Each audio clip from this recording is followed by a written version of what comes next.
parents, chers enseignants, chers élèves, chers partenaires de l'éducation. Aujourd'hui, 30 avril 2025, nous célébrons la Journée nationale de l'enseignement sous le thème « Éduquer pour transformer, former pour bâtir ». À travers ce thème, nous réaffirmons une vérité simple mais fondamentale. L'éducation est le premier chantier de toute transformation durable. Former, c'est bâtir des hommes et des femmes capables de façonner leur avenir et de construire la nation. À cette occasion, je rends un hommage appuyé à toutes celles et ceux qui, chaque jour, avec patience et abnégation, transmettent nos savoirs et valeurs dans nos écoles. Nos enseignants, nos chefs d'établissement, nos inspecteurs, nos cadres administratifs portent l'espérance de la République. Grâce à eux, et malgré les défis, notre école avance.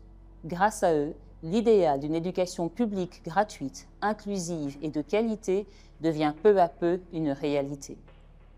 Ces dernières années, ensemble, nous avons semé les graines de la transformation. Nous avons élargi l'accès à l'éducation grâce à la politique de gratuité chère au président de la République, chef de l'État.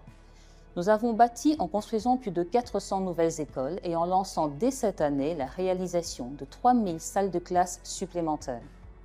Nous avons amélioré la qualité en renforçant la formation continue des enseignants, en réformant nos examens nationaux et en intégrant progressivement le numérique dans l'apprentissage.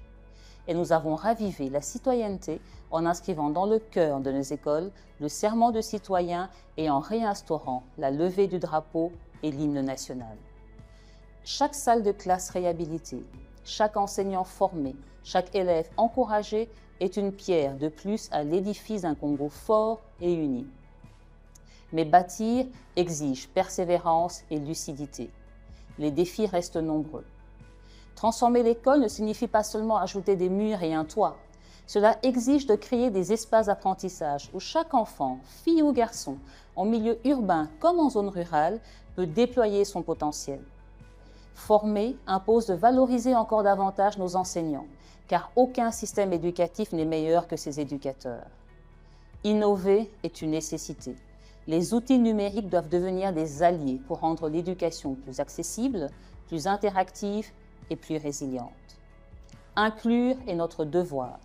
Nous devons tendre la main aux plus vulnérables, enfants déplacés, enfants en situation de handicap, filles exposées aux violences basées sur le genre.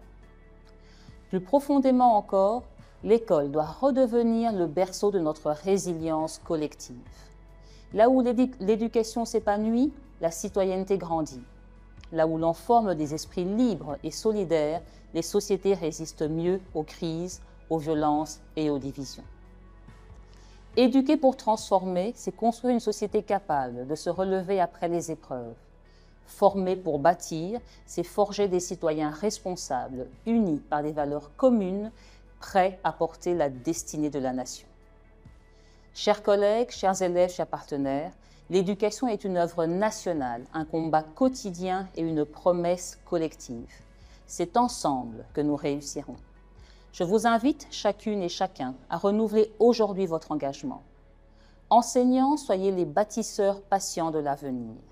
Parents, soyez les premiers alliés de l'école. Élèves, soyez les artisans de votre propre destin. Permettez-moi de clore en rappelant cette pensée du philosophe congolais Valentin Yves Mudimbe qui vient de nous quitter. Ce n'est pas le savoir seul qui transforme, c'est le courage d'en faire un chemin. Agissons donc aujourd'hui et chaque jour pour bâtir ensemble un Congo où chaque enfant formé dans nos écoles sera demain l'architecte d'une société plus juste, plus forte et plus solidaire. Nous sommes l'éducation nationale. Nous préparons l'avenir de nos enfants. Nous construisons la nation. Je vous remercie.